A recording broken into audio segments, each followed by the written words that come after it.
North Sentinel Island, home to one of the last uncontacted tribes on Earth. Don't think for a second that people haven't tried, though. Attempts to bring civilization to this island have been going on for hundreds of years. Records about contact with the islanders date back to the mid-1800s, but undoubtedly go back long before then.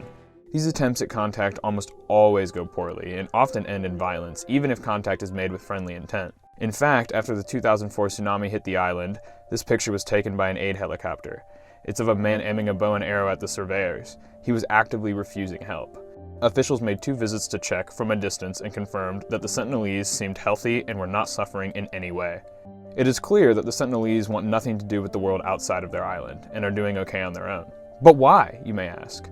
Wouldn't it be beneficial for them to have modern medicine? They could have the internet and air conditioning. I can't understand why they would violently refuse friendly attempts at contact.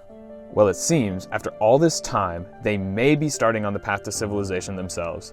Satellite pictures taken of the island show new structures being built on the beach and around the island. Is this what it feels like to be aliens? Like, did aliens look at pictures of ancient Rome and then talk about it on their version of Reddit? Like, whoa, they built a huge arena for murdering each other while thousands watch and cheer. Well, you need to get off that forum, man. Seriously, it's a crazy world where you can speculate about a culture's development with a picture you got from a space camera, all while sitting at a red light in your automatic chariot. I'm reminded by those facts how long the road has been to our current state of civilization. I mean, come on. But hey, you have to start somewhere.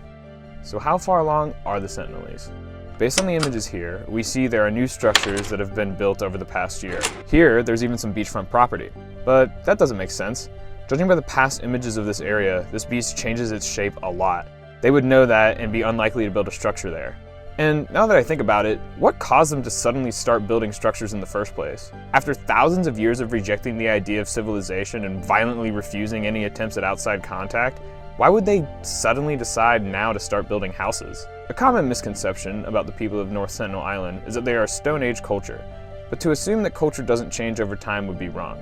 Just because they do not have civilization does not mean their way of life doesn't change and evolve like all human groups.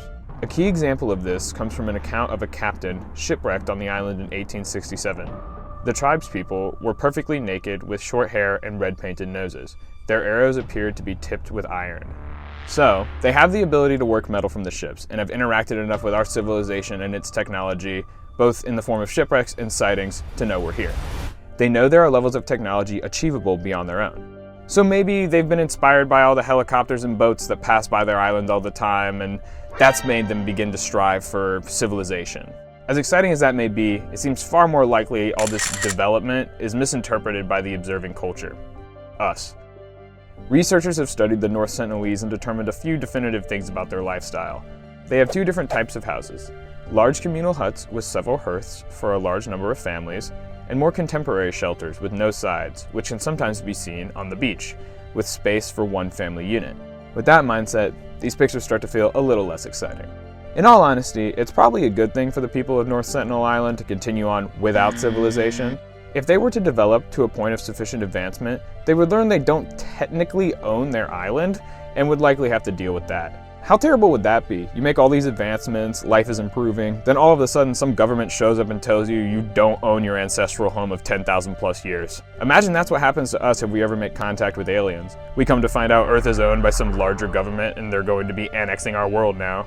There are other risks to the people of North Sentinel Island. Their neighbors, the Ong and Great Andamanese people on the islands of the Andaman Island group, had population reductions of up to 99% post-contact with the outside world. It is believed that contact with the people of North Sentinel Island would have similar consequences. The Shompen people on the island of Great Nicobar in the southernmost part of the Andaman and Nicobar archipelago are also a very scarcely contacted tribe. Yet the island they inhabit is the future site for a megaproject port and city being undertaken by the Indian government. As of the making of this video in early 2025, the Indian government bans any contact with North Sentinel Island. Thanks for tuning in to Weird Universe. Be sure to like and subscribe for more weekly videos.